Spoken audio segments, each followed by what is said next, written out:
Everyone pretends VAR is some sort of like immortal robot god when it's just a bunch of referees in a car park by airport, mate. It's just another referee somewhere else.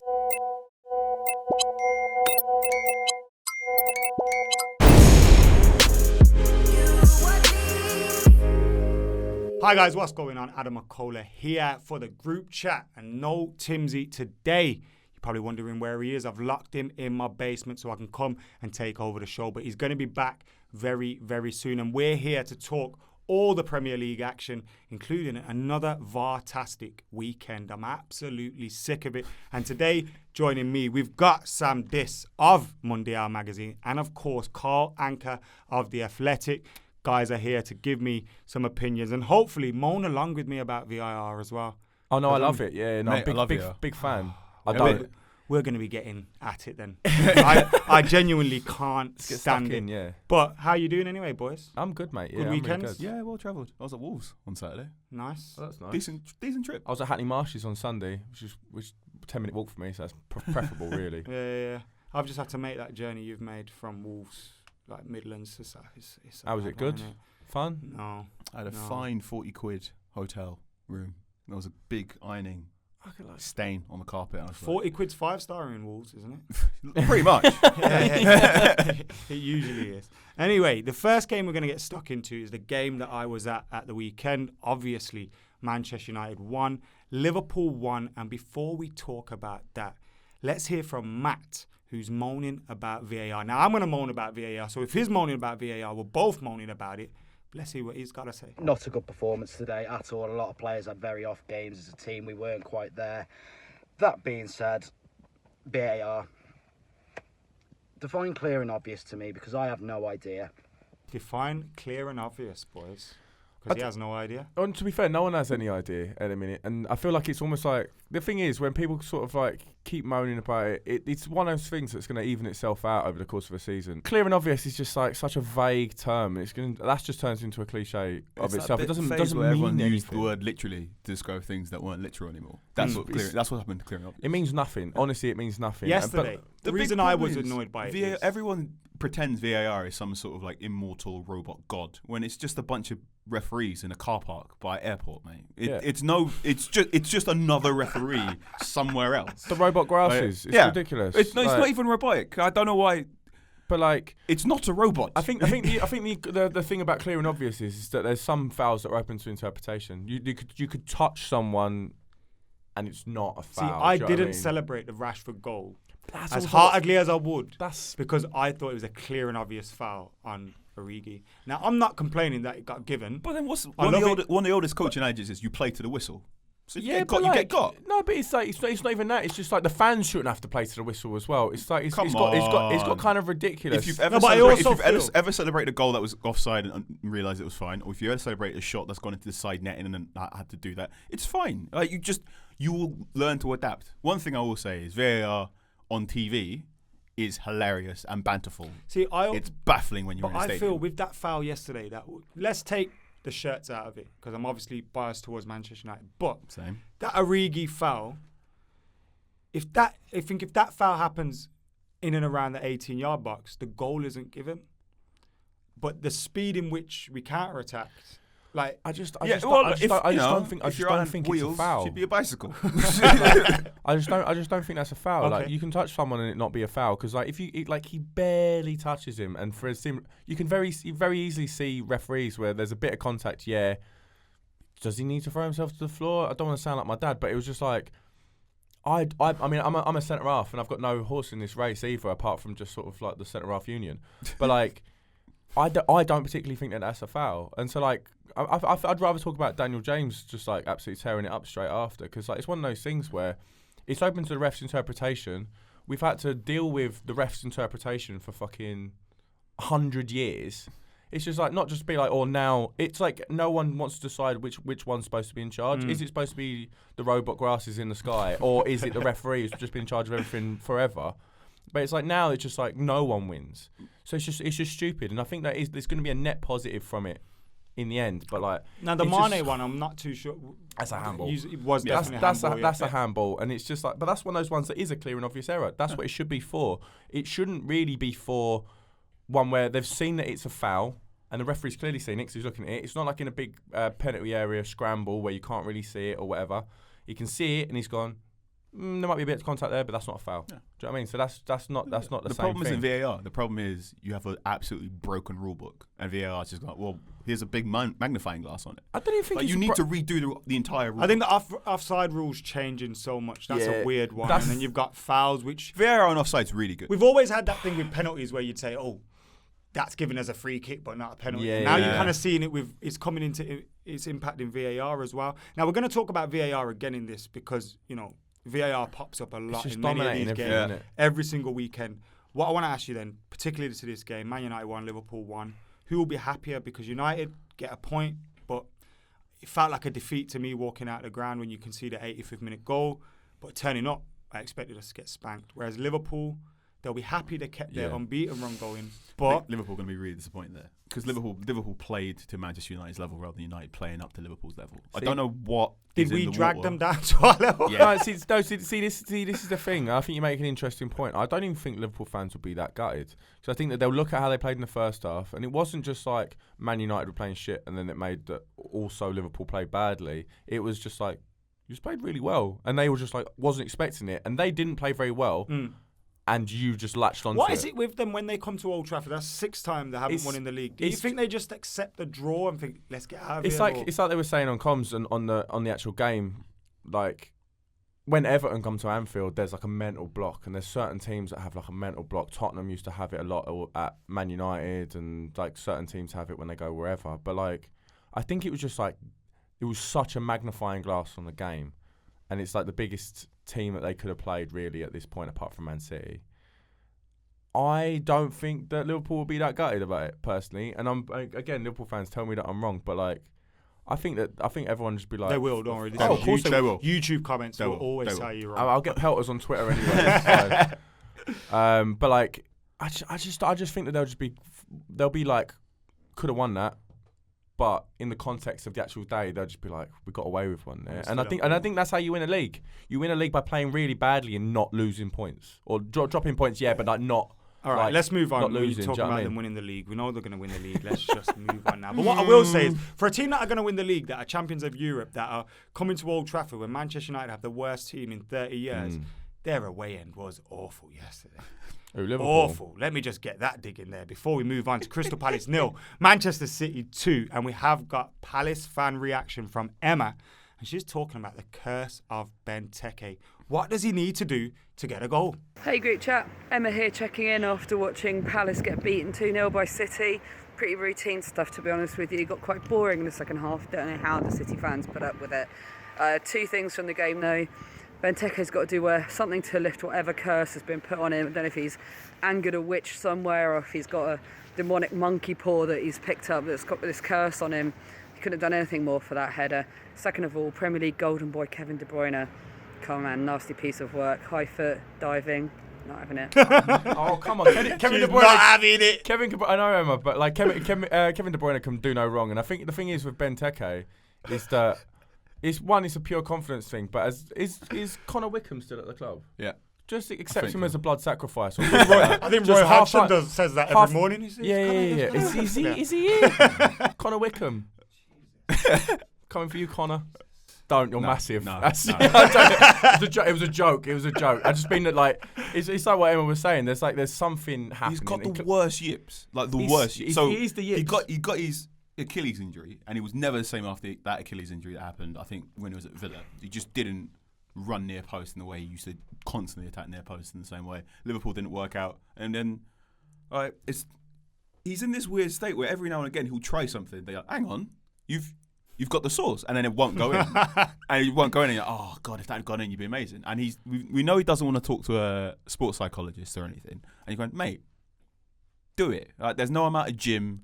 There's no amount of new haircuts. There's no amount of new football boots that's going to sort out whatever's going on. Well, according to Emma, he probably needs to speak to a witch doctor as well. Speak to a witch doctor, speak to a psychologist, speak to someone to make you just chill out on the pitch. So he's clearly snatching at shots. I thought he buried that header. Yeah. So it was a great header. It was. Can't do I remember much saying more. to my brother as he come on, I was like, typical Benteke, he's not going to score, is he? And then he goes out and you think that's in.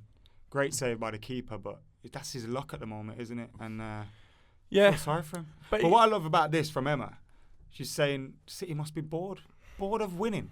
Nah, imagine that. They have like a real a constrictive way of winning. That I remember talking about this a couple of weeks ago. It's like the opposite of the way that Liverpool play, because it's like Liverpool are just like bang, bang, bang, bang, bang, just like strafing bullets just everywhere. Whereas like Man City are just sort of like they'll basically essentially just sit on you until you die. Yeah, and it's just like it's just all the air coming out your lungs, and you're just like, you having fun? They're like, no, it sucks. And you're just like, all right, cool, we're gonna win 2-0. They could have scored so many goals. Liverpool but they could do that every week. Man City do beat you by submitting. They're like Floyd Mayweather. They're just like, well, we're gonna get just enough points to do you. Then we're just gonna make sure that you don't hit us for the rest of the game. Now we will talk about Man City a little bit more. Before we talk about that, Arsenal, Chelsea, Liverpool in the next 4 games for Palace.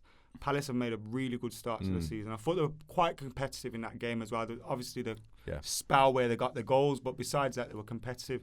How do you think they're going to do this season under Hodgson? I think they'll be fine.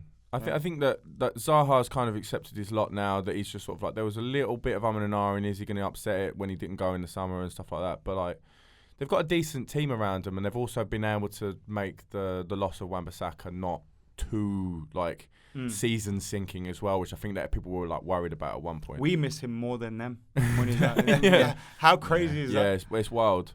It's almost like Roy Hodgson's a better manager than Ole. Hang on. It was a City team that was back in form, though. Yeah, we were also talking about like their strength in depth as well. Is obviously, it goes without saying at this point, but like just an absolute fantasy football killer as well. Man. Captain Aguero, and he's just got no points. I mean, you got 3 times 0 there. For it, didn't you? But like, he stayed on the bench for the whole game, didn't he? Which was pretty much what Phil Foden did. Come on in the 89th minute. Isn't it a bit weird when you think of? For one, I don't know how he's been nominated for the Golden Boy when he doesn't play football. Yeah, based on talent, he should have. I suppose he's under 21s and stuff like that, isn't it? But 89th minute when you're bossing the game as much as they were, is Pep missing a trick here? I don't know. Like, it's because like David Silva was unbelievable in that whole game, and it's mad. I talk about it pretty much every week now, but the hair transplant has just like done him wonders. I miss bold David Silva. You could see the veins throbbing when he was trying to play a pass. I like the luscious scalp of David Silva now. Like, I'm big into it, but like he was just like unbelievable. He was just absolutely bossing it, barely getting out of like 2nd, 3rd, 4th gear. It was just like, yeah. His goal was quality as well. Goal was quality. The ball was wicked as well from Sterling. But like in terms of fantasy football, I tried to take him out of my team to put in Mane, and I couldn't quite get the numbers to match up. And I was like, oh fuck it, just you leave kept him Silva. in. Yeah, so I managed to keep Silva, but it's just like one of those things where you just never know what any team is going to be like at any point, which also makes them quite hard to play against, I'd imagine, because you don't know what you're going to come up against. Ever. City will do a lot better now because Kevin De Bruyne is back, and when Kevin De Bruyne is there, he's just going to ping balls out. Well, both games have lost this season. He hasn't without him, because when there's no Kevin De Bruyne, there's no one to stretch that little gap between the left back and the left centre back, and he just loves just causing havoc there, and then that's when they just play havoc. So Kevin De Bruyne, if you are playing fantasy football, you should probably stick him in there because he will probably start every game. He's probably going to get bags full of assists. The thing that Kevin De Bruyne can do is the thing that Trent kept trying to do yesterday was like do that big deep cross. Like, Fred was trying to do a job on Trent yesterday. Yeah, well, look, you know what? Fred. I still, I'm waiting. Always love Fred. Man United fans, always love Fred. But like, what Trent kept trying to do is he was just like not trying to beat his man. He was trying to whip a deep one in, and it was just like not happening because like if you're not Kevin De Bruyne, you can't just do that all the time. And even though like they got 2 of the best crossers in the Premier League, either side of their team, Liverpool have. Are you talking about Liverpool again? I'm talking about Liverpool. I think on that note, we're going to move on. Because, I can't be dealing with talking about Liverpool again. I'm talking about Liverpool. And they got held to a draw by Manchester United. Did you not see that at the weekend? Mess. Right then, Everton 2, West Ham 0. Good game this. And great game. We've got Yanni, who's a West Ham fan. West Ham United, you ruined my weekends. They haven't been good probably since we beat Manchester United 2-0. Since then, we've gone on to lose 4-0 against Oxford, 2-1 to Crystal Palace at home, and now we've just been spanked 2-0 by Everton, who, if anyone was asking, started off the weekend in 18th spot in the Premier League. So yeah, great in general, to be honest. Our goalkeeper's out till 2020. The guy that's replacing him is on track to keep same number of clean sheets as Steven Gerrard has Premier Leagues, and Declan Rice is playing like a late career Darren Gibson. So, yeah. Oh! This guy's a legend. Yeah, you know what? Fair play to him because he's handled that a lot better than I did, which I just pretended that West Ham didn't exist again. You got to dig in at Steven Gerrard, which is 1 point from me. You mentioned Darren Gibson, the Darren Gibson, which is another point from me. I like this fella. And also, I'll take 2 points back off him because he did depress me by mentioning West Ham beat United. At the last game you won? Yeah, but it wasn't even a big deal. It was a real routine win when we beat that as well. But it was like that game was. What's happened since then? It's bad. The 4-0 against Oxford is one of those ones where it just like it made all of the fans turn because it's just like the world's most fickle fans, and they were just like. Before that, it was just like we had a bit of a flatter into deceive league position, sort of like top 6 or whatever, which we weren't really deserving of. And then as soon as that happened, everyone was like, "Oh, this is the same old West Ham, isn't it?" And it's like, why don't you know this by now? Like, how do you not know that this happens? I was saying before we come on as well, I hate talking about West Ham all of the time. It's like West Ham fans never talk to each other about West Ham because it's so depressing. You just kind of pretend it doesn't happen. You just kind of go, "Oh, we got the weekend. Oh, Everton. Okay, cool." And then just never speak about it ever again. But like my dad will only ever text me the words irons if we score or shit if we concede. He didn't even bother texting me at all over this weekend. Has he not upgraded to the emojis yet? Has he not got the Nah, he's keyboard not. No. He's old school. He's a purist. But like he ended it with the little irons. He ended it with an irons. You know pump you what? up a It's bit? just like I just don't know what's happening. Honestly, Mark Noble was terrible. Declan Rice. I don't know what's happened to Declan Rice as well because it seems like after he got his confidence, I'll tell you what happened to Declan Rice. He got his confidence He knocked got a little into bit. Twitter spat with me. Yeah. Did he? That's Declan what happened Longrain. with Declan Rice. Declan I Longrain. said I didn't know what the big deal was about Declan Rice, and then I also said something about the West Ham Academy. Which didn't go down too well with Rio Ferdinand. Rio Ferdinand quote tweeted that, and then it went wild, and then West Ham did us, and Declan Rice started like snide liking my tweets. All right, fine. It's I take it all back. like- He's my captain. Jesus. Yeah, no, but it's one of those things. Also, never diss the Academy of Football, mate. Come on. No, but that's why I dissed it. Sir Tony Because- Carr, come on, mate. Academy of Football. The last decent player you brought through was Kieran Richardson. Declan Rice. Declan Longrain. That's why I'm saying Declan. Apparently, £100 million. Yeah, he's not that good. Come on, He's a mate. defensive You can get midfielder 3 that Rodgers can't- for that, He's a defensive midfielder that can't track his run. and 2 Freds. But it's I'd take him over 2 Freds.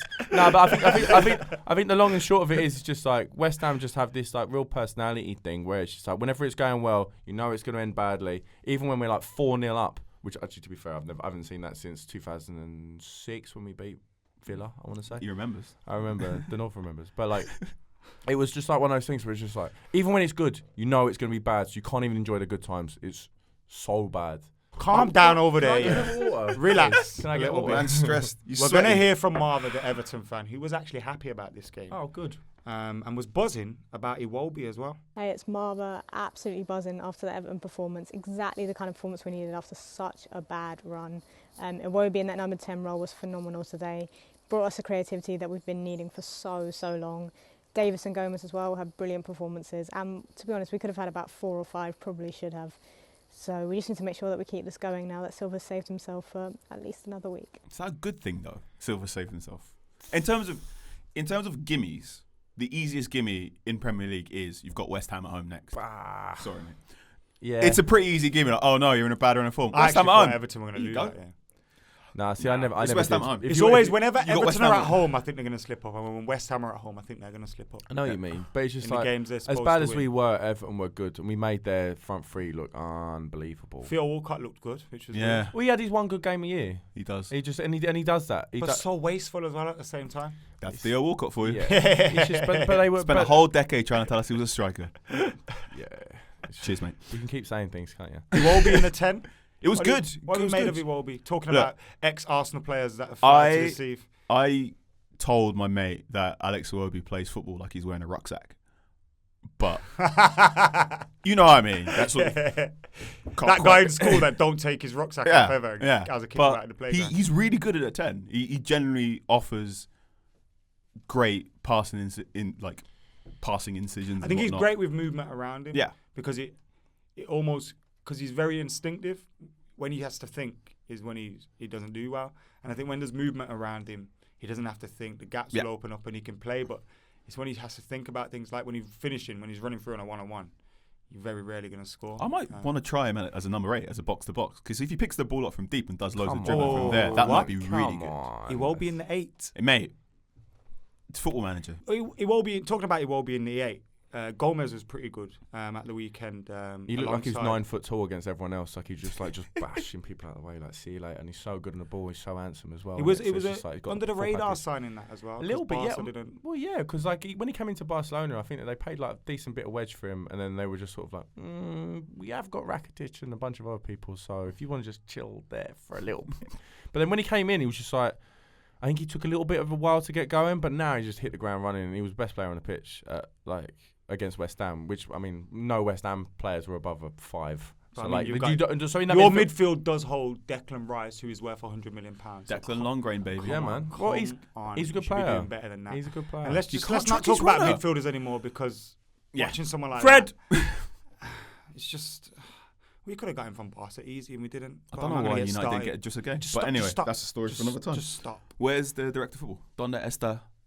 Stop! I already said stop. Next up, Spurs 1, Watford 1. Spurs dropping points again. Now, before we get your opinions on it, we're going to hear from George, who is absolutely fuming and thinks this is papering over the cracks. Take it away, George. So it seems like I'm seeing shambolic performances on a weekly basis at Spurs now. Team bottom of the league got pumped 8-0 by Man City at home, and we just about got a draw. And that's just paving over the cracks. There are so many issues. I think the whole of the defence needs shaking up, and I think it was just a pathetic display from all the players today. No, I've not seen him be happy yet. I've seen him pop up on this show so many times, and he always just looks so miserable. I'm almost starting to feel sorry for Tottenham just because of him. Just because of poor George's face. Damn. He's shambolic. I heard the word shambolic. Streets is done for Spurs. Like, you can't. They need a revamp. Transfer window shut. Yeah. Everyone's knackered. There are at least 3 lads there who have handed in, done the work version of handing in your notice and just waiting for time. Is one of those the manager? I think Pochettino is the one who's just sort of like, he was so focused on getting his unit together and like keeping his core team all of the time that it's had the detrimental effect now. They sort of maybe peaked like 2 years ago, and now what started to happen because it didn't happen and it didn't happen again. Now they're just sort of like, you can just see people just sort of like drop. Like someone like Alderweireld, who was like one of the most consistent defenders in Europe about 3-4 years ago. He gave the ball away 27 times in that game, which is I don't even like stats, but that's a pretty telling stat. That is, I mean, that's a lot. That's a lot.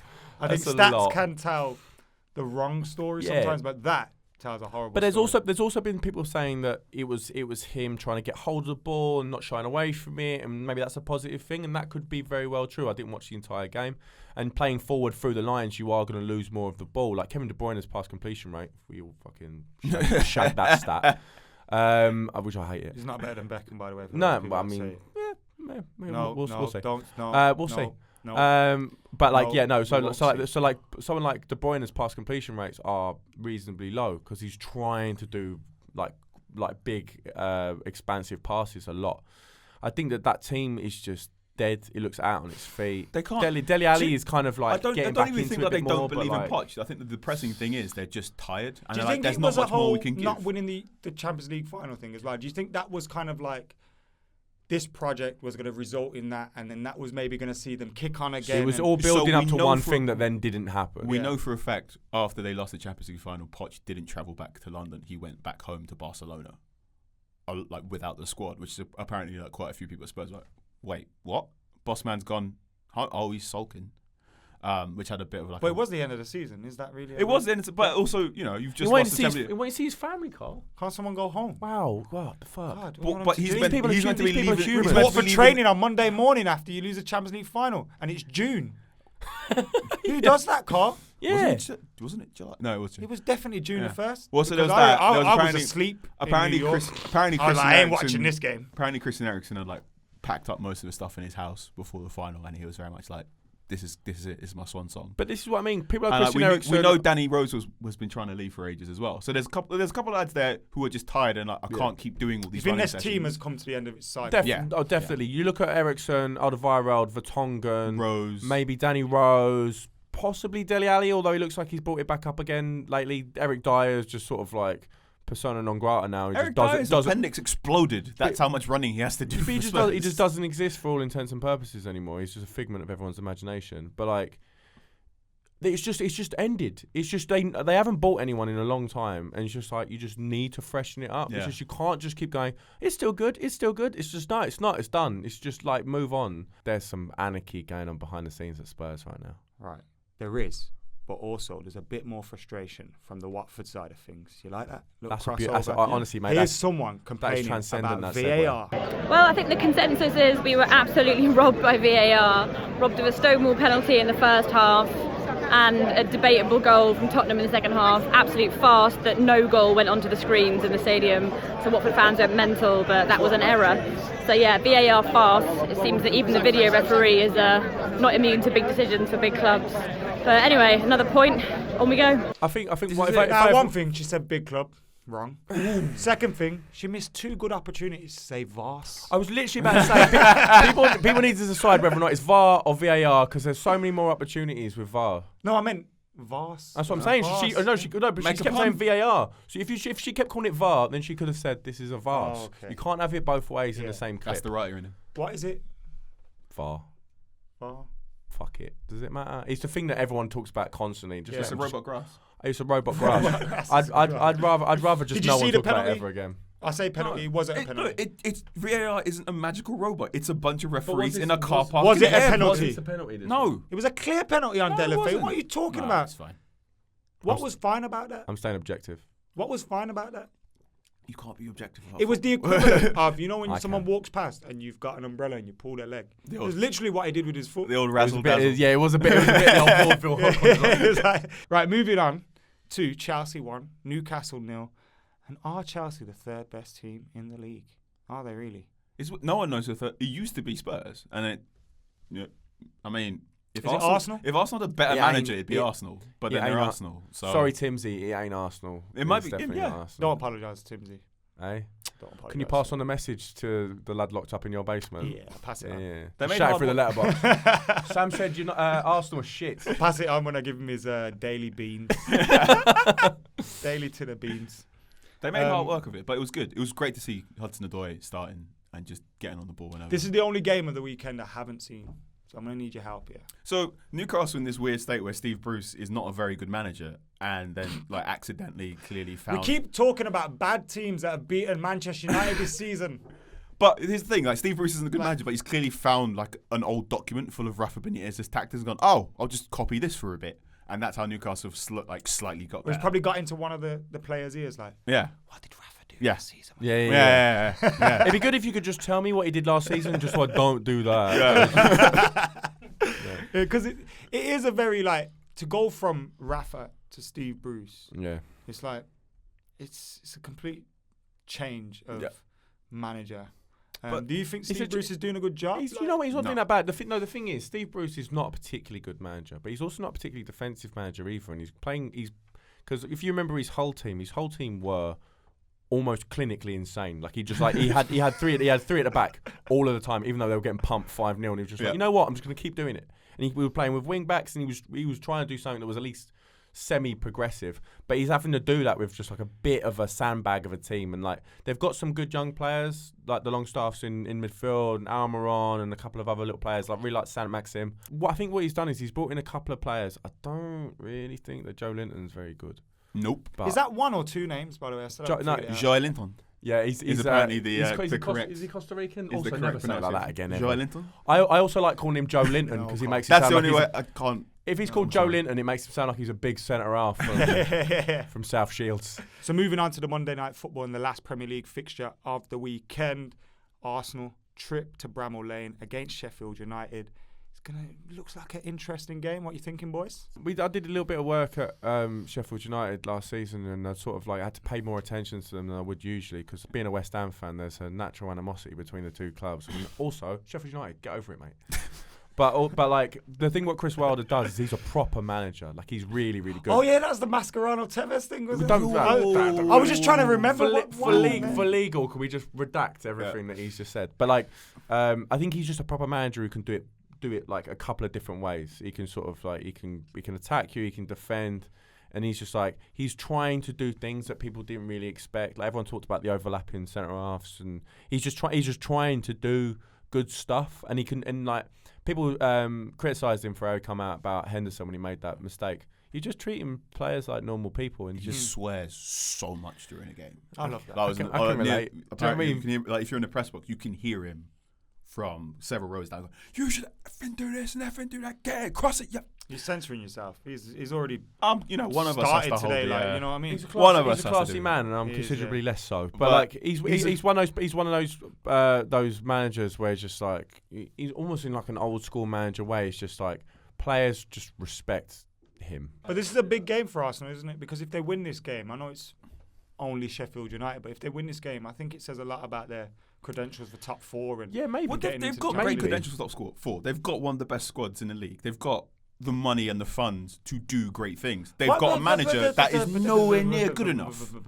Best squads in the league. One of the better squads in the league. I think they've got depth. That's an immediately just a I think they've got depth in attack, but signing David Luiz and a defender from the SPL. No David Luiz slander. We're gonna get David Luiz is exactly as good of a centre back as Jerome Boateng, and that's all I'm going to say. But what does that even mean? It means you should rethink what you think about Jerome Boateng. That's like saying I've got as good a first touch as Romelu Lukaku. Okay. All right, look, mate. Isn't it? You're taking it too far there. Sorry, man. You leave my son alone. What's the score going to be? Score draw. 1-0 United. No, I do. I just think that it's going to be a tricky team. It's going to be a bit miserable weather. It's going to be one of those like hard Monday night games, and I can see him turning them over. Arsenal have been like a decent team to watch, which is an improvement as how they were last season. Right, then let's move on to the roundup of the rest of the league. Leicester 2, Burnley 1 was the first game as well. Leicester City winning again, and I think this is a game where possibly thought they might drop points. They really did that. Teleman's just bossing it as well. He's just such a good player. What a signing. He's so good. So good. When he went there on loan, I thought, and then he kind of turned it around and he's doing well, isn't he? Yeah, he just settled in. Smart to turn down Manchester United in the summer as well. Mate. Sorry, went there. Is this a recurring thing? Just midfielders who kudos to Burnley fans for their chants about a certain someone's account. Is that the chant of the season so far? Yeah, it's up there for me. We can't say what the chant was. Yeah, sure. Jamie Vardy, your wife is a grass, which she is. For legal reasons, we must say it was Rebecca Vardy's account. Yeah, it was. It was her account. Very smart word in there. And let's move on to Ryan, who's a Brighton fan, and get his thoughts on the game against Villa. Well, full time, Aston Villa 2-1. 94th minute winner. It's just gutting. Absolutely gutting. I mean, before the sending off in the first half, we played really well, controlling the game. Aaron Moy gets 2 yellow cards in the space of half an hour, and it's changed the game completely. Absolutely gutting. It's a 94th minute winner from Matt Targett, and it's found its way past Matty Ryan. Yeah, I've got no words for this one. Absolutely gutted. A lot of Matts at that end. Matt Targett, but Matty Ryan. Yeah. Clear which one he likes more. Unfortunately, he was in turmoil. What I loved was the Napoleon Dynamite kind of. You know, when he realises his 95th minute goal's gone in. That's the pain that we all feel, isn't it? And I felt that leaving the ground. Yes, it felt like a defeat against Liverpool, and his was a defeat. Brighton dropping points. It's worrying, isn't it? It is. Anyway, he said it all on that one. At least they got a nice beach, haven't they? Well, he was nowhere near that beach yesterday because he was, unfortunately for him, in Birmingham. I know, but he can go home, can't he? Just a little nighttime walk along the beach, just like real depressing life. Yeah. By the way, there's nothing wrong with Birmingham.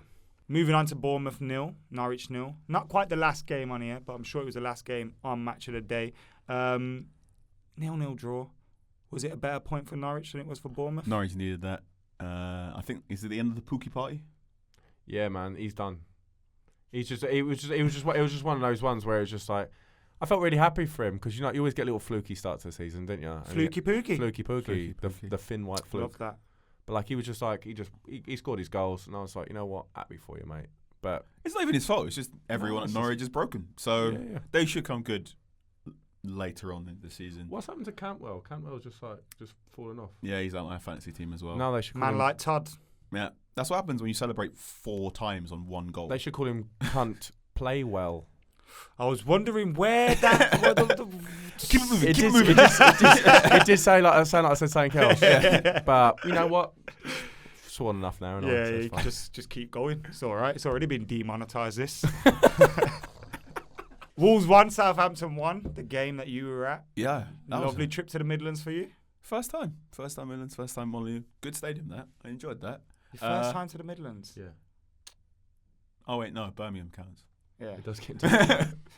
Oops. It does count. First time to Molyneux, first time to Wolves. Enjoyed the stadium, decent experience. Saw someone in an Inter Milan kit, was very confused. Adama Traore, it was really funny watching Southampton just go, right, anytime Traore gets in the ball, two of you have to just like try and beat him up. And Traore was going, all right, well, I'll hold one of you and just try and dribble past. 2 VAR incidences there. Southampton have been, there have been 6 goals scored against Southampton that VAR's just gone, nope, doesn't count. So I don't know what sort of love affair. Jimenez had the 2 Yeah. disallowed. I think Then he one was scored another, correct. didn't he? definitely One was correctly. corrected, so it was a handball that got flagged, and then VAR confirmed it. And the second one, great passing move, but it turns out Cutrone. That was the one that Catroni was offside. Yeah, is it Patrick Cutrone or Patrick Cutrone? Am I saying it like the tequila? I or? feel like it's How would Catrone. I feel like Italians it's say it? Catrone. But Yeah. also, I don't know. I am making it up.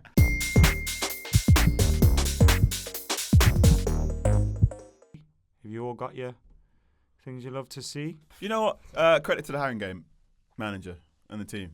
I don't love to see racism at football, but I do love to see a manager and a team taking a that's stand fair. and looking after each other. So sorry to make it super serious, but yeah, I did love to see someone go, actually, no, you're going to behave like this. We're not going to enjoy And it this. was almost a progression from what England Like- did. So it was. Yeah. I did love to see a guy in an Inter Milan kit, the third kit, the Futura lime It's a green nice kit. kit. Oh, the accent again. Futura. Why am I doing this? In Molyneux Stadium. Sort of, yeah, good for you. I love That's to. nice. I love to see Carl trying to get his Duolingo sponsorship. Yeah. Yeah. Absolute Trying to get that. flagrant. Trying to get that Rosetta Stone. Yeah. Next time he's in, he's got the Duolingo cap, the jumper. You know what? Sigurdsson's goal was my favourite goal of the weekend. It was an absolute banger. Like I've not seen a proper like wallop like that. Absolutely top bins for a while. So you know what? Oh, Nangalan scored an absolute belter as well. We're talking Premier League, but that one was ridiculous. And he's a weird person, isn't he? Yes. But yeah, no, Aren't we Sigurdsson. all? I'm going to be the. You know what? You make an interesting and quite chilling point. But yeah, no, I mean, like, I'm going to be the bigger man. Say Gylfi Sigurdsson's goal. It was a great goal. Fair play to him. Things I love to see. Marcus Rashford scoring. He scored. I thought it was a good goal for him as well. He doesn't do that enough for me, running across defences, and I think he made that run to the front post, nipped back, got the goal. Great goal from him. Rashford, get a better barber. It's annoying me now. Oh, just sort out your face. I'm not in a great trim right now, but You see Jesse to sort out Lingard and your all that barber. chilling with that smoking. Can't I just hook Rashford up? with exactly. his- Hook him up with a good barber. Unless that's what he asks for. Give him. I don't know. That's worse. That's worse. That's much You know worse. what I mean? Like, Come fuck me up. You know where sometimes people just have like a wonky fringe just for like Just get me fashion. young Caesar. Yeah. Young Caesar. Maybe nice it's like, can I fades. just have a horrible blend, please? Yeah. It's good you're scoring, but get a better barber, please. I'm begging you. So that's it for today's group chat. Big thank you to these guys for joining us. Of course, it's been a pleasure speaking with them on my first group chat as well. Guys, anything you want to plug before you head off? Mundial magazine, issue 19 in shops right now. Please Nice. buy it. Please. It's good. Otherwise- It's good. I won't lie to you. What would I have to gain? Then again, yeah. Go on. Subscribe to The Athletic, please. Please. And thank you to everyone that sent videos into us as well. Cheers for all your reactions. You guys make this show. So keep sending them in over the weekend as well. When the football's on, keep it locked to Copper 90. Timsy may be back in the next show if I'm going to let him out of my basement. But I'm probably not going to do that just yet. Depends how his behaviour is. But keep it locked to Copper 90 to find out. Make sure you're liking, sharing, subscribing. And I'll see you later.